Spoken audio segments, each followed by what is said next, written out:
নমস্কার। আজকে যখন আমরা আড্ডাটা দিতে বসেছি তখন পশ্চিমবঙ্গের প্রথম দফার নির্বাচন হয়ে গেছে। প্রায় 48 ঘন্টার মধ্যে দ্বিতীয় দফার নির্বাচন, মানে রাজনৈতিক তাপ বা আঁচ যেটা একেবারে গনগনে, সবাই রাজনীতি নিয়ে আলোচনা করছে। তা আমরাও রাজনীতির মধ্যে আজকে থাকবো কথাবার্তায়, কিন্তু স্লাইটলি ডায়াগ্রাইজ করবো রাজনীতির অন্য একটা আঙ্গিকে। কারণ এখন আমরা যেটা দেখতে পাচ্ছি যে রাজনীতিকরা শুধু যে ক্যাম্পেন গেলাম, পতাকা নিয়ে রাস্তা দিয়ে হেঁটে গেলাম, ওই মিটিং মিছিল থেকে সরে গিয়ে সবাই একটা পেশাদারি জনসংযোগ উপদেষ্টা বা যারা পেশাদারিভাবে জনসংযোগটাকে দেখে তাদেরকে সাহায্য নেওয়ার চেষ্টা করছে। তো আজকে আমাদের সঙ্গে আমরা যার সঙ্গে আমি আড্ডা দেবো, কানেকশন স্পিয়ারের কর্ণধার শুভজিৎ রায়, দীর্ঘদিন ধরে এই পেশার সঙ্গে যুক্ত। তো আমি ওর কাছে জানতে চাইবো, এই যে মানে এই একটা ট্রেন্ড গড়ে উঠছে যে ইন্ডিভিজুয়াল লেভেল থেকে পলিটিশিয়ান ক্যান্ডিডেট এবং অ্যাজ এ পার্টি সবাই একটা প্রফেশনাল পিয়ার সার্ভিসেস নেওয়ার চেষ্টা করছে। তো এই ট্রেন্ডটা কিরম সময় থেকে আসতে শুরু করলো? মানে দেখো ঋত্বিক, যদি তুমি ইতিহাস দেখো তাহলে কিন্তু আমি বলবো স্বাধীনতার আগেও যে আমরা রাজনৈতিক ব্যক্তিত্বরা যে তাদের কর্মকাণ্ড করেছে সেটা কিন্তু জনসংযোগের মাধ্যমেই, জনসংযোগবিহীন কোনো রাজনৈতিক নেতা আমার মনে হয় না। জনসংযোগটাই মেন, একদম, মানে রাজনীতি মানেই জনসংযোগ। এবং সেখানে আমি বলবো যে এই প্রফেশনালিজমের যে প্রফেশনালিজম এসছে রাজনৈতিক ব্যক্তিত্ব এবং রাজনৈতিক পার্টিগুলোর মধ্যে, আমার মনে হয় এটা ট্রেন্ডটা 90s পর থেকে দেখা দিয়েছিল। এবং সেখানে আমার মনে হয় দুটো কারণ ছিল। একটা হচ্ছে টেলিভিশনের যে একটা জনপ্রিয়তা এবং রিচ যেটা বাড়তে থাকে, তার সাথে সাথে ভিজিবিলিটির সাথে কিন্তু জনসংযোগ এবং পাবলিক রিলেশন যেটা বলা হয় আমাদের ভাষায়, পরিভাষায়, সেখানে কিন্তু টেলিভিশন একটা বড় রোল প্লে করেছে। তারপরে অবশ্যই এটা মানতেই হবে, যখন রাইট উইং পার্টি হিসেবে বিজেপি একটা ক্যাম্পেইন শুরু করে ইন্ডিয়া শাইনিং, তোমার যদি মনে থাকে, আমার মনে হয় সেই সময় কিন্তু একটা ব্যাপক হারে অটল বিহারী বাজপেয়ীর সময় সেই ব্যাপক হারে জনসংযোগের একটা কর্মকাণ্ড এবং প্রফেশনাল ইনপুট আসতে শুরু করে।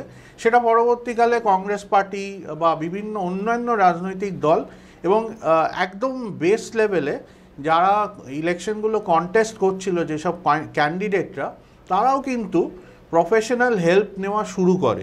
এবং আমার নিজেরও অভিজ্ঞতা, বেশ কিছু নির্বাচনে বেশ কিছু ব্যক্তিত্বদের সাথে কাজ করার ফলে আমরা দেখেছি যে সেখানে জনসংযোগ শুধু যে মানুষের সাথে সংযোগ স্থাপন করাই নয়, মিডিয়ার সাহায্যে তাদের কাছে নিজের একটা ছবি তুলে ধরা, নিজের আগামী দিনের ভিশন বলো বা কি কাজ করতে চলেছে তারা বা করতে চায় তারা, সেটাকে তুলে ধরার একটা আমার মনে কমার্শিয়াল অ্যাপ্রোচ, এটা 2000 অনওয়ার্ডস, এটা নিশ্চয়ই এটা আমার যতদূর মনে পড়ছে বোধহয় ইন্ডিয়া শাইনিং এর ক্যাম্পেনের আগেও কংগ্রেস পারফেক্ট রিলেশনসের দিলীপ চেরিয়ান ওনাকে, এবং একটা অদ্ভুত ব্যাপার, তখন কিন্তু মানে পেশাদারি জনসংযোগ উপদেষ্টা বা পিয়ার স্ট্র্যাটেজি রাখাটা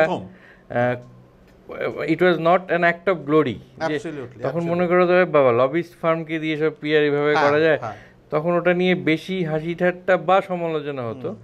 ধীরে ধীরে এটা স্বীকৃতি পেল যে এটা দরকার, মানে it's more from a strategy point of view, যে কোনটা বললে। এই ক্ষেত্রে আমি যেটা জানতে চাইবো তোমার কাছে, যে মানে কতটা ম্যান্ডেট এই পিয়ার স্ট্র্যাটেজিসদের কাছে থাকে? মানে আমি একজন রাজনীতিবিদ বা ক্যান্ডিডেট, সে ম্যান্ডেটটা অ্যাকচুয়ালি যদি সেইভাবে দেখো লিমিটেড, কারণ কোনো ক্যান্ডিডেট বা কোনো পার্টি তাদের নিজস্ব ঘোষিত ম্যানিফেস্টো বা ঘোষিত নীতির বাইরে গিয়ে তো জনসংযোগ বা পাবলিক রিলেশনের কোনো অ্যাক্টিভিটি নিতে পারে না।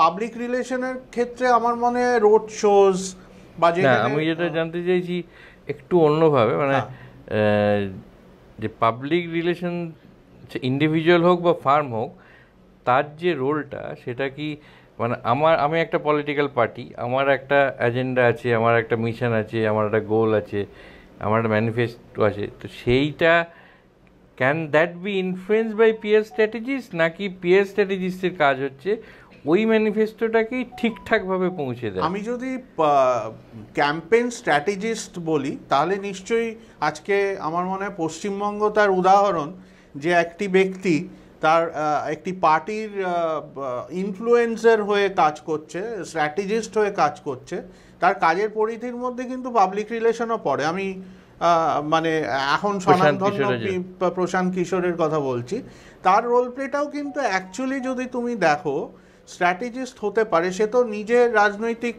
ময়দানে নামছে না, সুতরাং স্ট্র্যাটেজির অঙ্গ হিসেবে পাবলিক রিলেশন, মিডিয়া আউটরিচ বা ভিজিবিলিটি বাড়ানো, ক্যাম্পেইন স্টাইল, আমরা জানি অনেক কিছুই রাজনৈতিক নেতারা করে যেগুলো কিন্তু অ্যাকচুয়ালি ইনফ্লুয়েন্স বা অ্যাডভাইসড বাই স্ট্র্যাটেজিস্ট।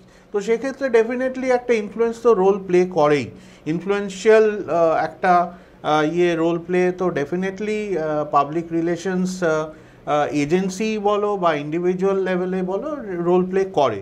এবং আমার মনে হয় এটার কোনো খারাপ আমি দিক দেখি না, কারণ অনেক সময় ভালো কাজ মানুষের কাছে পৌঁছায় না অনলি বিকজ সেটা প্রপারলি পাবলিসাইজড হয় না।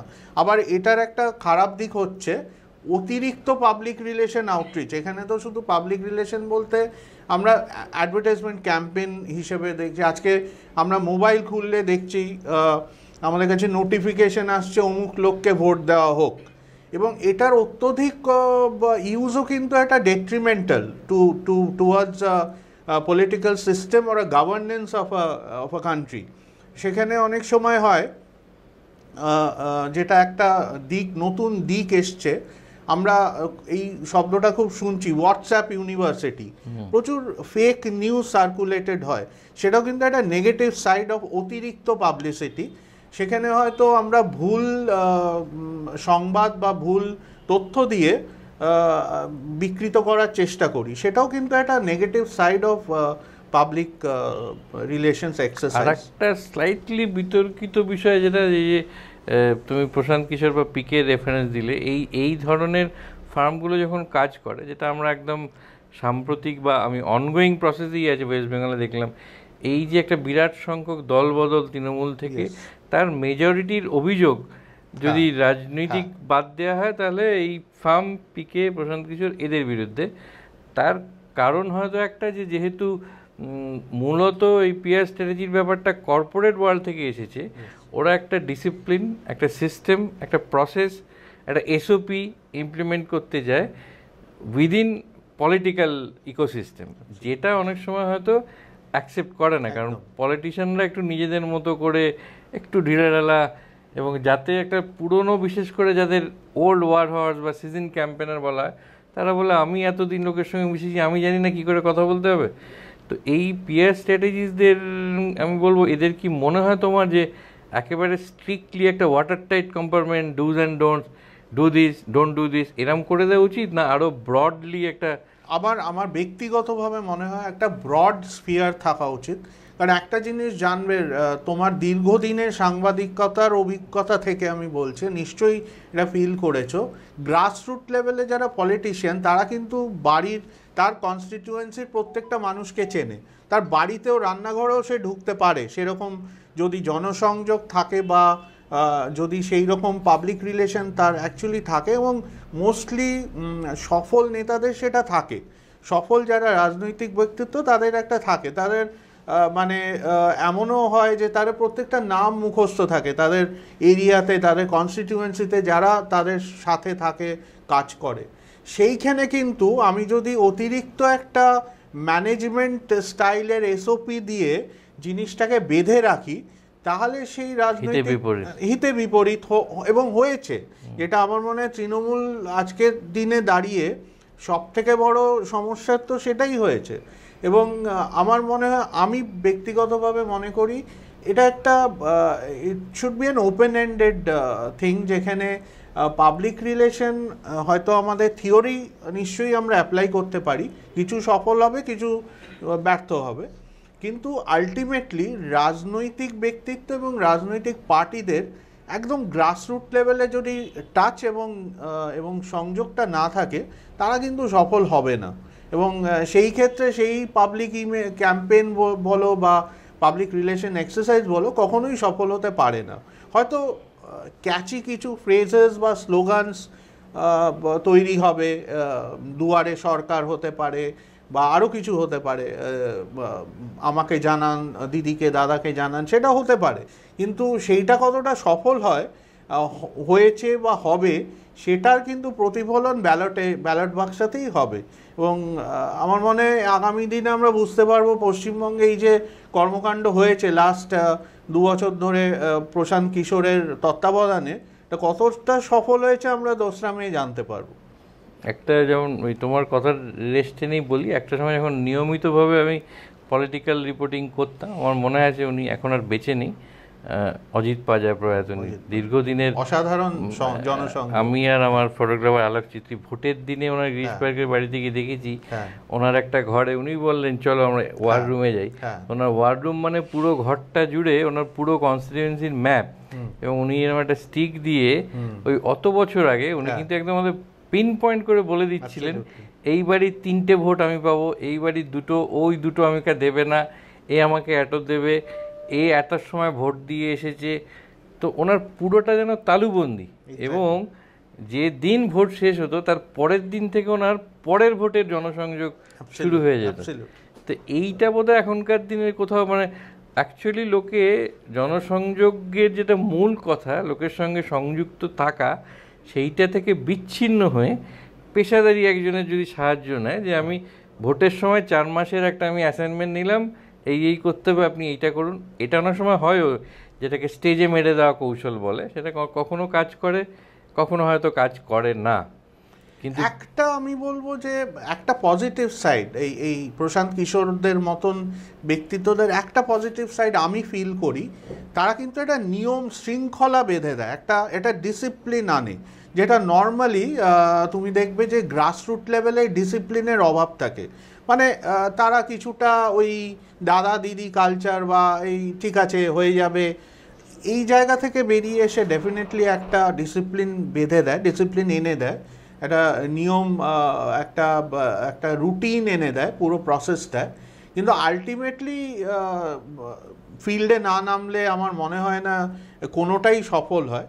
তবে হ্যাঁ, কিছু ক্ষেত্রে আমার মনে হয় ওরা বোধহয় প্রচুর পরিমাণে ডেটা কালেক্ট করে over a period of time. এইরকম সংস্থাগুলো প্রচুর পরিমাণে ডেটা কালেক্ট করে, সেগুলোকে প্রসেস করে যে রেজাল্টটা নিয়ে আসে, সেটাই আমার মনে হয় পার্টির ম্যানেজমেন্টদের কাছে তুলে ধরে যে এইভাবে করলে হয়তো এই প্রসেসটা সফল হবে।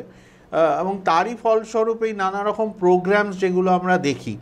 আর আরেকটা জিনিস আমার মনে হয়, এন্ড অফ দ্য ডে একটা লিডার যে হয় তার ক্যারিসমা কিন্তু কথা বলে। আজকে মমতা ব্যানার্জি বলো বা নরেন্দ্র মোদী বলো, অমিত শাহ বলো বা আরও যারা আছে, তাদের পার্সোনাল ক্যারিসমা কিন্তু একটা ডিফারেন্স এনে দেয়, এবং সেটা কিন্তু এই গ্রাসরুট কানেকশন না হলে সেটা তৈরি হয় না, সেটা কোনো স্ট্র্যাটেজিস্ট তৈরি করতে পারে না। আমার মনে হয় স্ট্র্যাটেজিস্টদের মেন কাজ হওয়া উচিত যে পার্টি রিপ্রেজেন্ট করছে তাদের পজিটিভসগুলো তুলে ধরা, এবং নেগেটিভ ক্যাম্পেনিং খুব একটা যে কাজে দেয় না আমরা দেখেছি গতদিনও। আমার মনে হয় রাহুল গান্ধী সেটার একটা বড় উদাহরণ। নেগেটিভ ক্যাম্পেনে তুমি ইলেকশনের রেজাল্ট চেঞ্জ করতে পারো না, কারণ তুমি যদি দেখে থাকো ও লাস্ট 5 বছরের যদি ট্র্যাক রেকর্ড দেখো, it has been only opposition which has not given শুধু বিরোধিতার জন্যে বিরোধিতা করা। আমার মনে হয় that was a wrong strategy, এবং সেক্ষেত্রে হয়তো ওনার অ্যাডভাইজারি প্যানেলের উচিত ছিল to give a proper public outreach advisory, সেটা আমার মনে হয়েছে। আমার মনে হয় পার্সোনালি যদি তুমি বলো নেতাদের পার্সোনাল টাচ, ক্যারিসমা এবং অবভিয়াসলি তাদের কাজ এবং তাদের ভিশন আলটিমেটলি কিন্তু ডিসাইড করে ম্যান্ডেটটা, মানে ভোটটা আমি কার দিকে দেবো। আর একটু ব্রডার পার্সপেক্টিভ থেকে যেটা মনে হয়, মানে ধরো তুমি তো কর্পোরেট পিআরও করো দীর্ঘদিন, এই যে কর্পোরেট পিআরের ক্ষেত্রে you know exactly your target group, Absolutely. যে আমার Absolutely. এই কোম্পানি এই অ্যাক্টিভিটি, তাকে আমি এই গ্রুপটার কাছে এইভাবে পৌঁছবো। Absolutely. বাট যে মুহূর্তে when it comes to একটা ইলেক্টোরেট, এটা একটা ডাইভার্স সেট, এবং সেখানে একটা পাড়ার একরকম ভাবছে, আর একটা পাড়ার একরকম ভাবছে, একদম। পলিটিক্যাল পার্টির মধ্যে একটা এবং ক্যান্ডিডেট এটা কিন্তু চেঞ্জ হতে থাকে। আমি কেন বলছি চেঞ্জ হতে থাকে, তুমি যদি রিসেন্ট বেঙ্গল পলিটিক্যাল এবং ইকোনমিক সিচুয়েশন, বা আমি বলবো আমফান সাইক্লোনের পরে একটা কিন্তু বিরাট পারসেপ্টেবল চেঞ্জ হয়েছে, রুলিং পার্টির এগেনস্টে গেছে, যেটা রিগার্ডিং ডিস্ট্রিবিউশন অফ তোমার সাইক্লোন রিলিফ মেটেরিয়ালস। এটা যদি তারা নাও করে থাকে, অপোজিশন পার্টিরা কিন্তু এটা এইভাবেই মানে এই জনসংযোগ তৈরি করেছে মানুষের কাছে, যে তোমরা ডিপ্রাইভড হয়েছো। সুতরাং এখানে কিন্তু প্রত্যেক মুহূর্তে এই সিচুয়েশন চেঞ্জ হতে থাকে, ভেরি ভলেটাইল পলিটিক্যাল ইয়েটা। তুমি কর্পোরেটের যে গোল এবং অ্যাচিভমেন্ট যেভাবে তৈরি হয়, সেইটা আমার মনে হয় না পলিটিক্যাল ক্ষেত্রে স্পেকট্রামে সেটা প্রযোজ্য খুব একটা। আচ্ছা, কোথাও না কোথাও বোধহয় একটা এথিক্সের প্রশ্ন এসে যায়। অ্যাবসলিউটলি। এই জন্য বলছি যে অনেক সময় আমি আর একটা পেশা, আমি সেই পেশাটার নাম বলবো না, তাতে হয়তো অন্য রকমের একটা ফল আউট হতে পারে, যে আমি জানি নোয়িং ফুললি ওয়েল যেটা হয়তো ঠিক নয়, বাট আমার পেশাগত কারণে আমি যেহেতু আমার ক্লায়েন্টের ব্রিফ নিয়েছি, এটাকেই আমাকে কনভিন্স করাতে হবে থ্রু আর্গুমেন্টস, থ্রু লজিক এবং থ্রু সার্কামস্ট্যান্সিয়াল ইয়ে। তো এইটার ক্ষেত্রে তো অনেক সময় মানে অ্যাবসলিউটলি অনেক আমি তো বলবো অনেক সময় আমাদেরকে অনেক অ্যাড এজেন্সি বা পিআর এজেন্সিদের অনেক প্রোডাক্ট তুলে ধরতে হয়, যার কিন্তু প্রচুর নেগেটিভস থাকে, তা সত্ত্বেও তুলে ধরতে হয় to actually fulfil the clients demand বা টার্গেট বা গোল। সেক্ষেত্রে পলিটিক্যাল পার্টিরাও এইরকম এজেন্সির কাছে একটা ক্লায়েন্টই হয়ে দাঁড়ায়, যাদের কিন্তু এখানেই তফাৎ যে ভালো এথিক্যাল এজেন্সিরা কখনোই এমন কিছু কমিউনিকেট করবে না which is unethical in nature.